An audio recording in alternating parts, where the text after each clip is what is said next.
На семејството Јанакиеви од струмичкото село Раборци им израсна джиновска тиква. Огромната тиква ја забележале деновиве кога се упатиле да го соберат родот од нива.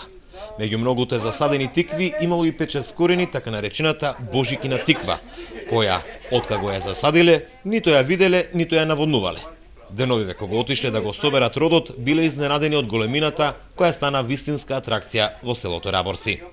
Не очекував толкова се родот. Тиквата е садена на Благовец околу 7 април, баш дента ги садев. И не очекував и не беа со намера да бидат толкави тикви. Јас си садам случајно за јадење тикви, за дома. Садам и од други сорти, и од тие како банани што се, и од тие за речеле што се, и такви за печење садам од 3-4 сорти. Ама тоа испадна стварно чудо годинава. Не верував и јас од толкова тиква ќе издезет и никакво внимание не ја обрнав, ни да ја вадам случајно појќе, ни ѓубре да ја турам, ништо.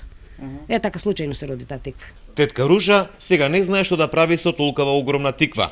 Како што ни рече, ќе се пече за Божик, но тврди дека и да даде на цело село, тешко дека ќе може да се изеде. И се што ќе правите со овие тикви? И се не знам што ќе правиме, ќе печеме, ќе вариме, ќе јадеме. Така, за Божик ли вообичаено ли? За Божик, да, за Божик обично се пече тиква, ама таа е многу, треба на половина, цело село не па нема да изјат. Треба и на струмица дадеме, на дел од струмица. Се имали претходно вакви тикви рода? Не, имав тикви стварно како тие толкави ми се раѓале, ама од таа сорта прва година ми се такви тикви големи.